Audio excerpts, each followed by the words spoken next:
हाँ जी, आपने मुझे 2 कुंडलियाँ भेजी हैं अपनी बेटी और आपने बोला आपकी जो बेटी है किसी लड़के से प्रेम करती है, तो ये प्रेम विवाह करना चाह रहे हैं, तो आगे इनका कैसे रहेगा? कुंडली मिलान मतलब आपने करवानी है और बेटी की कुंडली आपने पहले बनवा रखी है, अब ये लड़की की कुंडली आपने बनवानी है जिसके साथ आपकी बेटी विवाह करना चाहती है और ये इसकी है डिटेल। जीत इसका नाम है और इसकी ये कुंडली बनी है और ये कुंडली इसकी बना रखी है। तो कुंडली मिलान को भी मैं देखूंगा, लेकिन ना पहले एक बार इसके सभी ग्रह देखते हैं कुंडली मतलब इसकी है कैसी, कौन से ग्रह अच्छे बुरे वो भी एक बार चेक कर लेते हैं। और आपने जैसे पहले कुंडली बनाई आपको मैंने बताया होगा कुंडली में 12 ग्रह होते हैं। 12 ग्रह मैं एक बार लिख देता हूँ। ये है पहला ग्रह, ये है दूसरा ग्रह, तीसरा ग्रह, चौथा, पाँचवा, छठा, सातवां, आठवां, नौवां, 10वां, 11वां, लास्ट वाला 12वां ग्रह। अब देखो जी 12 ग्रहों से कुछ ना कुछ देखा जाएगा इस लड़के के बारे में। पहले ग्रह से देखेंगे इस लड़के का शरीर, स्वभाव, रंग रूप, पर्सनैलिटी, सर मस्तक कैसा होगा। दूसरा ग्रह धन का ग्रह है। तीसरा किसके छोटे भाई बहन। चौथा इसकी माता, मकान, वाहन, भूमि, संपत्ति। पाँचवां बच्चे, पढ़ाई। छठा ग्रह रोग, कर्जा, शत्रु। सातवां पत्नी इसकी कैसी होगी। आठवां उम्र इसकी। नौवां भाग्य। 10वां काम काज, पिता, सरकारी नौकरी। 11वां आमदनी, लाभ, बड़े भाई बहन। 12वां खर्चे, विदेश। तो इन घरों से कुछ ना कुछ देखा जाता है। ये जो मैंने अभी बोला थोड़ा सा बोला, वैसे इन घरों से ना हज़ारों लाखों चीज़ें जो हम देखते हैं। अब इसकी कुंडली वैसे काफ़ी ग्रह अच्छे हैं जैसे पहले, लेकिन उससे पहले देखो जी जो ग्रह हैं क्योंकि ज़्यादा इनका असर बढ़ता है दशा में, तो आज इसके ऊपर सबसे बड़ी दशा है राहु की। राहु की चल रही महादशा 18 में चली है, 36 में जाके ख़त्म होगी। अभी भी कम से कम 10 साल की पड़ी है। और छोटी दशा बुध की अंतरदशा, ये अभी पिछले महीने चली है, छठा महीना 26 में और 28 में ख़त्म होगी। तो इनकी चल बात करते हैं। पहले ना इसके पहले घर में यहाँ पे जो 3 ग्रह बैठे इनकी मैं बात करता हूँ। जैसे ये देखो क्योंकि इस लड़के के बारे में जानना है तो पहला घर देखा जाएगा। जैसे 7वां घर इसकी लड़की की पत्नी का है, 5वां इसके बच्चों का, चौथा इसकी माता का, तीसरा छोटे भाई बहन। लेकिन पहला घर इस लड़के के बारे में बताएगा जो लड़का जीत है ना, कि जीत कैसा होगा भाई, इसका स्वभाव, रंग रूप, पर्सनैलिटी। पहला घर और पहले घर में नंबर 5 लिखा, 5 है सिंह राशि, मार्ग सूर्य। अब सूर्य कहाँ बैठा है, इसी घर में। तो पहले सूर्य की बात करूँ तो भाई सूर्य इसका है बहुत अच्छा, बहुत क्या बहुत अच्छा है बड़े लेवल पे। क्योंकि पहले अगर सूर्य का ग्रह अपने घर में बैठा है बड़ी अच्छी बात है। ये एक योग बना है, रवि कृत राज योग बना है, पंच महापुरुष योगों में से उत्तम योग है। तो सूर्य इस पहले घर का अच्छा करेगा, जो कि लड़के का शरीर है, शरीर स्वभाव रंग रूप पहला घर। तो सूर्य ये दिखा रहा है कि मतलब लड़का जो है काफ़ी, इसका शरीर अच्छा होगा, हेल्थ अच्छी होगी, स्वभाव अच्छा होगा, रंग रूप अच्छा होगा। लड़का समझदार होगा, गुणी होगा, बुद्धिमान होगा, सभी गुणों से युक्त होगा, साहसी होगा, पराक्रमी होगा, मेहनती होगा, उद्यमी होगा। क्योंकि सूर्य राजा ग्रह है, इच्छा होती है राजा के समान जीवन जीने की। ऐसे लोग मैंने देखे हैं जहाँ तो सरकारी नौकरी में होते हैं या ऐसे लोग राजनीति में होते हैं, मतलब राजा के समान जीवन जीना चाहते हैं। सूर्य जब पहले घर में होता है और भी सूर्य इसको अच्छे फल देगा। तो सूर्य इसका अच्छा है और जिसका ये कारक है उसके लिए अच्छा है। पिता हो गया, सरकारी नौकरी या मान प्रतिष्ठा, इन चीज़ों ये चीज़ें भी इसको मिलेंगी लाइफ में। अब इसी घर में गुरु शुक्र बैठे, गुरु की बात करूँ ये भी अच्छा है क्योंकि, और गुरु पहले घर में बैठा है तो घर अच्छा। और ये बैठा है यहाँ पे सूर्य घर में, दोस्त के घर में, सूर्य को अपना दोस्त मानता है। और गुरु भी इस कुंडली में योग कारक ग्रह है, सूर्य भी योग कारक है जो कि लग्नेश है, गुरु भी योग कारक। अब गुरु क्या अच्छा फल देगा, गुरु है इस 5वें घर का मालक। 5वां घर इस लड़के की पढ़ाई का घर है, कितना पढ़ा लिखा होगा, संतान कैसी होगी, कितना बुद्धिमान। 5वां घर, 5वें घर में 9 लिखा, मालक गुरु। और ये चीज़ उठ के चलेगी सर के ऊपर। तो गुरु इस लड़के को संतान का सुख अच्छा लेके बैठा है, बच्चों का सुख बहुत अच्छा है। लड़का बहुत ज़्यादा पढ़ा लिखा होगा, बुद्धिमान होगा और गुरु के भी गुण से में पाए जाएंगे। अब गुरु क्या है, धर्म का कारक है, पहले घर में बैठा तो इस लड़के को धार्मिक बनाएगा। लड़का भगवान को मानने वाला होगा, पाठ पूजा करने वाला होगा। लेकिन खासकर गुरु की दशा में चीज़ें बढ़ेंगी जब इसकी चलेगी ना गुरु की दशा, ये 36 के बाद, मतलब उस समय ये पाठ बहुत ज़्यादा करेगा, भगवान को ज़्यादा मानेगा गुरु की दशा में। और उस गुरु बाकी इसको और भी इसको विद्वान बनाएगा, अच्छी बुरी बात की समझ रखने वाला बनाएगा कि अच्छा क्या है बुरा क्या है, सभी गुणों से युक्त होगा। और भी गुरु इस कुंडली में 8वें घर का मालक है, उम्र लंबी कर देगा। 3 दृष्टियाँ, 5वीं अपने घर के ऊपर, पढ़ाई, संतान। 7वां पत्नी वाले घर के ऊपर। ये 7वां घर इस लड़के जो लड़का है ना जीत, 7वां इसकी पत्नी का घर है। पत्नी 7वें घर से, इसके लिए देखो जी 7वें घर में नंबर रेखा 11, मालक शनि। ध्यान समझो, मान लो हमने इस लड़का जो जीत है इसकी पत्नी के बारे में जानना है तो पत्नी का घर 7वां, इस घर में 11 लिखा है, मालक शनि, क्योंकि घर का मालक देखा जाता है। तो पत्नी वाले घर का मालक कौन है, शनि। तो इसकी शनि पत्नी के घर का मालक है, शनि को देखा जाएगा इसकी पत्नी के लिए। और शनि के अलावा ना पत्नी वाले घर में आके बैठा है मंगल, मंगल को भी देखना पड़ेगा। और 7वें घर के ऊपर दृष्टि है गुरु की, शुक्र की, सूर्य की, इनको भी देखना पड़ेगा। और शुक्र वैसे भी देखा जाता है क्योंकि पत्नी का कारक है। कम से कम ना 5 ग्रह देखने पड़ेंगे इस लड़की की पत्नी के लिए देखने के लिए। तो गुरु की बात अभी करी, गुरु पत्नी वाले घर को देख रहा है तो पत्नी वाले घर का अच्छा कर देगा क्योंकि गुरु की दृष्टि अच्छी है। और गुरु 9वें घर का अच्छा कर देगा, उसको भाग्यशाली बनाएगा। बाकी गुरु की दशा इसकी जाएगी बहुत अच्छी, जो कि चलेगी 36 के बाद। तो भी हमने सूर्य देखा वो अच्छा, शुक्र देखा वो अच्छा, मतलब ये दोनों पहले घर का अच्छा कर रहे हैं। इसके सूर्य के गुण इसमें पाए जाएंगे और गुरु के, मतलब ये मतलब इसकी ना पर्सनैलिटी बहुत अच्छी होगी। पर्सनैलिटी का मतलब क्या है, जो एक होते हैं ना गुण, सभी एक अच्छे इंसान में होते हैं, सभी गुण इसमें पाए जाएंगे। साहसी, पराक्रमी, धार्मिक, बुद्धिमान, गुणी, विद्वान, पर्सनैलिटी सभी गुणों से युक्त होगा। ऐसे अब शुक्र बैठा वो भी अच्छा है। शुक्र के 2 ग्रह हैं, एक तो तीसरा अगर शुक्र का जहाँ पे 7 लिखा, तीसरा गुण होता है पराक्रम, मेहनत। ये लड़का मेहनती होगा, साहसी होगा, पराक्रमी होगा, सुंदर होगा, आकर्षक होगा। शुक्र के गुण इसमें पाए जाएंगे। शुक्र सुंदरता कारक उसको सुंदर बना देगा। और शुक्र इस 10वें घर का भी मालक है। 10वां घर काम काज, पिता, सरकारी नौकरी, मान प्रतिष्ठा। 10वें घर से 10वें घर में 2 लिखा, माल शुक्र। तो शुक्र इसको सरकारी नौकरी का योग बना रहा है बड़े लेवल पे। पिता को सुख अच्छा लेकर बैठा है, मान प्रतिष्ठा अच्छी दे देगा। और भी शुक्र की दशा भी अच्छी जाएगी इसकी। तो तीनों ग्रह हमने देखे अच्छे हैं। अभी अच्छे फल जो मैंने बोले थोड़े बहुत बोले, वैसे बहुत अच्छे फल हैं। शुक्र पत्नी का कारक है, वो भी चलो ठीक है। अब इसके देखो जी, दूसरे घर की बात करते हैं जहाँ बैठे चंद्रमा बुध। दूसरा घर है इस लड़के के धन का घर, कितना धनी होगा, परिवार कैसा होगा इसका, वाणी कैसी। दूसरा घर, दूसरे घर में 6 लिखा, माल्क बुध। कहाँ बैठा है, इसी घर में। तो बुध की बात करूँ बहुत अच्छा है क्योंकि दूसरा घर बुध का अपना घर है भाई, अपने घर में बैठा है। और बुध भी इस कुंडली में योग कारक ग्रह है। तो बुध अच्छा फल देगा क्या, धन का घर है बुध का, धन के घर में बैठा है। तो बुध इस लड़के को धनी बनाएगा, महाधनी। ये लड़का बहुत ज़्यादा धनी होगा, काफ़ी धन जोड़ेगा, काफ़ी बैंक बैलेंस होगा, परिवार का सुख अच्छा होगा। कोई दूसरा घर परिवार का, वाणी बहुत अच्छी होगी इसकी, वाणी मीठी होगी। और बुध का एक और घर है ये 11वां घर भी बुध का है क्योंकि 11वें घर में 3 लिखा, मालक बुध। और 11वां घर है आमदनी, लाभ, बड़े भाई बहन। बुध इसको इनकम अच्छी देगा, लाभ देगा, इच्छाएँ पूरी कर देगा।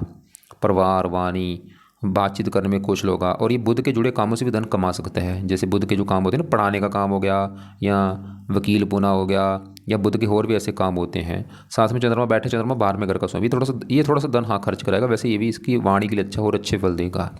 चलो अभी हमने ये 5 ग्रह देख लिए, वो ठीक है। अब इसके देखो जी बढ़ते हैं, क्योंकि जो मेन है वो है विवाह के बारे में। अब देखो सवाल है कि विवाह के लिए देखा क्या जाता है। विवाह के लिए ना देखो 4 पॉइंट नोट होते हैं। एक तो होता है गुण। गुण कितने आ रहे हैं, 36 गुण होते हैं। इनके मैंने गुण कम से कम 18 होने चाहिए। गुण जब मैंने देखा, गुण तो भाई अच्छे आ रहे हैं, 34 गुण आ रहे हैं। एक होता है नाड़ी दोष, वो भी चलो मैंने देखा सही है। एक होता है मंगल दोष, या तो दोनों में मंगल दोष ना हो या दोनों में बना हो। लेकिन इस लड़की की कुंडली में मंगल दोष है, लड़की की कुंडली में मंगल दोष नहीं है। लेकिन कुछ कंडीशनें होती हैं जहाँ पे मंगल दोष भंग हो जाता है। तो मैंने क्या देखा, मंगल दोष इनका भंग हो चुका है। अब 3 पॉइंट जो है वो तो क्लियर हो चुके हैं। लेकिन सबसे जो मेन पॉइंट होता है वो है 7वां घर देखना, क्योंकि 7वां घर ही होता है पति पत्नी का। अब उसको मैं थोड़ा सा विस्तार में समझाऊंगा। और ये सबसे मतलब बड़ी भूमिका है 7वें घर की। अगर 7वां घर अच्छा है तो विवाह का सुख अच्छा है, 7वां घर खराब तो विवाह में दिक्कत। अब इस लड़की कुंडली में 7वां घर जो पत्नी का घर है, इस घर में क्या लिखा, 11, मालक शनि। सवाल की शनि कैसा है, तो शनि देखो जी दिख तो रहा है बहुत अच्छा है। क्यों अच्छा है, तो बैठा 11वें घर में, घर अच्छा। और यहाँ पे जो 3 लिखा है ना, ये बुध के घर में बैठा, बुध को अपना दोस्त मानता है।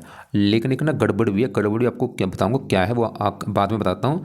लेकिन हमने क्या देखा, शनि आपका अच्छा, इसका अच्छा है लड़के का, क्योंकि घर अच्छे में बैठा है, दोस्त के घर में है। और 7वें घर को पहला घर माने 1 2 3 4 5, अपने घर से 5वें घर। अब शनि अच्छा फल देगा क्या, क्योंकि पत्नी वाले घर का मालिक पत्नी जागो, इसने पत्नी को उठा के रख दिया 11वें घर में। 11वां घर है लाभ, आमदनी, इच्छा पूर्ति, मतलब पत्नी लाभ। इसकी पत्नी आने के बाद इसकी इनकम बढ़ेगी, इसकी कामों में लाभ बढ़ेगा, इसकी इच्छाएं पूरी होनी शुरू होंगी पत्नी आने के बाद। या इसकी पत्नी इसको धन देगी, लाभ देगी, इच्छाएं पूरी करेगी। अब चलो ठीक है, शनि तो हमने देख लिया। मैंने आपको बोला था गड़बड़ है। गड़बड़ क्या है, जब मैंने शनि को देखा, ये बैठा था राहु के नक्षत्र में बैठा है। क्योंकि जो ग्रह होते हैं ना, किसी न किसी नक्षत्र में बैठे होते हैं। और ये गड़बड़ हो चुकी है, क्योंकि राहु क्या है, दानव ग्रह है भाई। जो ग्रह राहु के नक्षत्र में बैठता है ना, वो समझ लो पीड़ित हो जाता है, उसके अच्छे बल में कमी आ जाती है। तो अभी शनि के जो अच्छे बल बोले ना मैंने, पत्नी कोई शनि मतलब ये घर की पत्नी का सुख अच्छा है, मतलब पत्नी अच्छी होगी, उसके साथ अच्छी बनेगी, पत्नी बल की आएगी, उसको इस लड़के को फ़ायदा होगा। ये तो चलो ठीक है, ये तो है कन्फर्म है, पत्नी आने के बाद इसको फ़ायदा तो होगा, धन इसका बढ़ेगा, सब कुछ बढ़ेगा, लाभ बढ़ेंगे। लेकिन थोड़ा सा राहु के जो नक्षत्र में बैठे ना, इसकी वजह से क्या होगा, पति पत्नी में लड़ाई झगड़े भी होंगे भाई, थोड़ा बहुत मनमुटाव भी होगा। लेकिन पत्नी घर में कौन बैठा है, मंगल। अब सवाल कि ये कैसा, अभी है तो ये भी ठीक है यहाँ पे, लेकिन इसने भी गड़बड़ कर दी एक। ठीक क्यों है, क्योंकि मंगल के जो 2 घर हैं अपने, एक तो ये 9वां घर, 9वां घर लड़के का भाग्य घर। इस लड़का जो जीत है ना, इसका भाग्य देखना है नौवें घर में एक लिखा माल मंगल, तो भाग्य से मंगल कहाँ बैठा, पत्नी घर में। देखो भाग्य चला गया पत्नी घर में, मंगल भी दिखा रहा है कि भाई पत्नी आएगी, भाग्य साथ देना शुरू हो जाएगा इसके लड़के का, बोले इस लड़की की किस्मत चमकेगी इसके विवाह होने के बाद। और मंगल चौथे घर का मालक है, जहाँ पे 8 लिखा मालक मंगल। चौथा घर माता मकान वाहन भूमि संपत्ति। चौथा घर सुख, सुख पत्नी। मंगल धारा इसकी पत्नी आने के बाद इसके लाइफ में सुख बढ़ने शुरू हो जाएंगे, मकान वाहन ये सुख बढ़ेंगे पत्नी आने के बाद। लेकिन गड़बड़ क्या हुई, मंगल थोड़ा सा क्रूर है, वो भी चलो कोई बात नहीं, लेकिन ये भी मैंने जब देखा ये भी बैठा है राहु के नक्षत्र में बैठा है, भाई गड़बड़ हो चुकी है, क्योंकि ये भी राहु के नक्षत्र में, तो ये भी क्या करेगा और क्रूर भी है। तो मंगल यहाँ पे ना इसकी जो पत्नी है क्रोधी होगी, गुस्से वाली होगी, और यहाँ पे बना है मंगल दोष। वैसे तो चलो मंगल दोष भंग हो चुका, फिर भी थोड़ा सा राहु के नक्षत्र में है, तो ये भी कारण बनेगा पति पत्नी में लड़ाई झगड़े होंगे भाई। मंगल भी दिखा रहा है भाई कि पति पत्नी में मनमुटाव होगा। और इसकी जो पत्नी है, ये लड़का मतलब अच्छा है देखो, क्योंकि इसका जो शरीर में देखो कितने ग्रह अच्छे बैठे हैं। हाँ मंगल की वजह से इसकी जो पत्नी है वो थोड़ा सोचता है, थोड़ा सा गुस्से वाली होगी, जिद्दी होगी, ये दिखा रहा है मंगल भाई। और पत्नी वाले घर का मालिक शनि, मतलब शनि मंगल ये दिखा रहे हैं कि पत्नी आएगी, इनकम बढ़ रही है, धन बढ़ रहा है, लाभ हो रहा है, भाग्य साथ दे रहा है, सुख बढ़ रहे हैं, ये कन्फर्म है, चीज़ें होंगी। लेकिन पति पत्नी में लड़ाई झगड़े भी होंगे, क्योंकि दोनों बैठे हैं राहु के नक्षत्र में। और बुरी बात क्या है कि राहु की देखो दशा भी चल रही है। सवाल कि राहु कैसा, अब राहु बैठा 10वें घर में, घर अच्छा, और ये जो 2 है उच्च का बैठा है। चलो उच्च का बैठा है, उच्च का ग्रह बहुत अच्छा होता है, ये तो 10वें घर का अच्छा कर रहा है, काम काज, पिता, सरकार, मान प्रतिष्ठा। वैसे ना यहाँ पे चलो ये अच्छी बात है, शनि राहु है तो चलो राहु के नक्षत्र में, लेकिन राहु उच्च का है, इसकी वजह से इनका बुरा फल कम भी है काफ़ी, मतलब बुरे फल में कमी आएगी, क्योंकि उच्च का बैठा है राहु। अगर नीच का होता दिक्कतें बढ़ जानी थी। तो और ये बैठा भी चलो 0 डिग्री का, ये भी अच्छी बात है, बल इसका कम है। अब सवाल है कि करना क्या है भाई।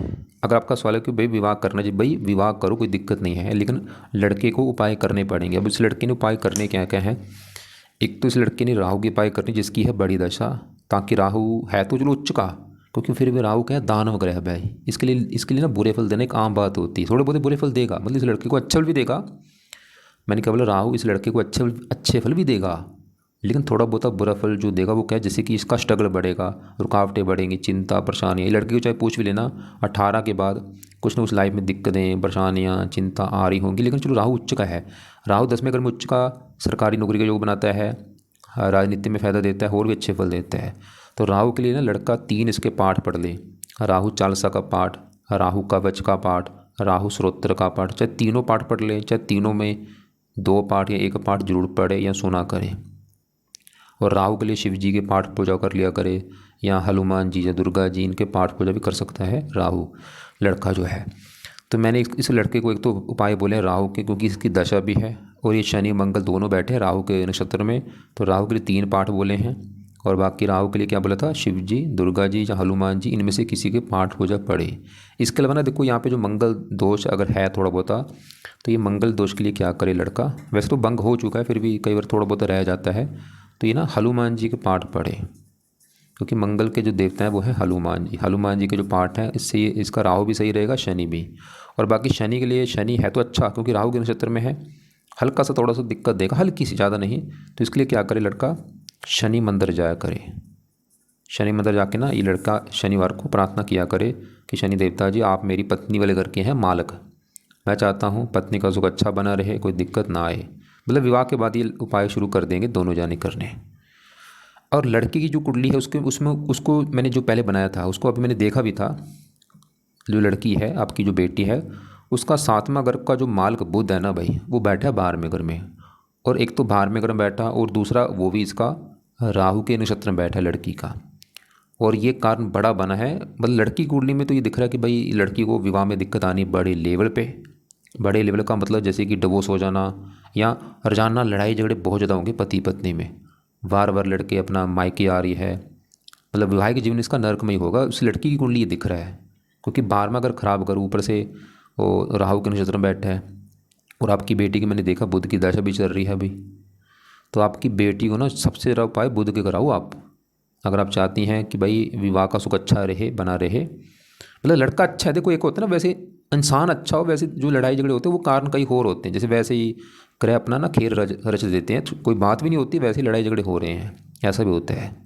मतलब लड़का तो अच्छा दिख रहा है कुंडली में, कोई ऐसी बात नहीं है, मतलब लड़का तो ये दिख रहा है कि बहुत सूझवान होगा, समझदार होगा, सभी गुणों से युक्त होगा। बाकी उपाय चलो इसको मैंने बोले हैं वो इस लड़के के हैं। बाकी आपकी बेटी के उपाय क्या हैं? बुध के उपाय। क्या उपाय हैं बुध के? बुध के 3 पाठ हैं, बुध चालसा, बुध कवच, बुध स्रोत्र। 3 पाठ पढ़े, इसके देवता गणेश जी के पाठ पढ़े, बुधवार का हो सके व्रत रखे, कथा आरती करे। ये बुध के उपाय आपकी बेटी ने करने हैं। और बाकी इस लड़के ने उपाय करने हैं राहु के, क्योंकि राहु की दशा भी है। और बाकी मंगल के लिए हनुमान जी के पाठ बोले हैं, शनि के लिए शनि मंत्र बोला है। तो बाकी चलो गुण अच्छे हैं, फिर भी बड़ी अच्छी बात है। 36 में देखो 34 गुण आ रहे हैं, ये भी अच्छी बात है। अब यहाँ पे देखो सवाल मेन आपका जो है कि भाई विवाह आपकी अगर बेटी करती है तो कैसा रहेगा। सीधी सी बात है, लड़ाई झगड़े जरूर होंगे। लेकिन इस लड़की की कुंडली के हिसाब से ये दिख रहा है कि इस लड़की की जो पत्नी आएगी ना, इस लड़के को फ़ायदा होगा, इसकी किस्मत चमकेगी, इसका धन बढ़ेगा, इनकम बढ़ेगी, ये भी कन्फर्म है। लेकिन थोड़ा सा लड़ाई झगड़े भी इसकी दिख रहे हैं कुंडली में, लेकिन ज़्यादा आपकी बेटी कुंडली में दिख रहा है। उसका बुध क्योंकि 12वें घर में राहु के नक्षत्र में है, दशा भी है अभी, तो लड़ाई झगड़े तो ये कन्फर्म है, ये तो गारंटी है कि लड़ाई झगड़े जरूर होने हैं। और क्योंकि बुध की दशा भी आपकी बेटी के ऊपर है। और देखो हो सकता है मतलब डिवोर्स होने की नौबत आ भी सकती है। अगर डिवोर्स चलो ना भी हुआ, भगवान ना करे, तो बार बार पत्नी का लड़के जैसे वापस आ रही है। और बाकी हाँ अगर उपाय करते भाई फिर दिक्कत नहीं आएगी। दिक्कत आएगी कि थोड़ी सी आएगी, कम आएगी उससे। बाकी अगर आपको लगता है कि अभी कोई बात आपने पूछनी है, कुछ समझ नहीं लगा, आप मुझे कॉल कर लेना या सवाल लिख के भेज देना मुझे। एक और आपकी मैं बेटी कुंडली दिखा भी देता हूँ आपको। सरिया उसका नाम है, आपने जैसे बोला था। ये देखो ये उसकी है डिटेल, ये उसकी कुंडली बनी। अब इसके भी देखो क्या देखा जाएगा, 7वां घर। 7वें घर में 6 लिखा, मार्ग बुध यहाँ बैठा है, देखो ये 12वां घर खराब घर है। और ये राहु के नक्षत्र में बैठा है। और बाकी हाँ 7वें घर के पर देखो राहु भी दृष्टि दे रहा है, ये भी थोड़ा सा कारण बना। गुरु वैसे विवाह का घर वो चलो ठीक है, उच्च का बैठा है। शुक्र भी इसका ठीक है, विवाह का कारक है। गुरुपति का कारक होते हैं। दशा इसकी देखो बड़ी गुरु की, वो तो चलो इसका अच्छा है, लेकिन छोटी दशा जो राहु बुध की है ना भाई, बुध की दशा देखो 6 महीने हो चुके, चलेगा 28 तक है। और बुध पति वाले घर का मालिक भी है, तो ये बुध गड़बड़ करेगा, इसकी जो विवाह में दिक्कत आएगी।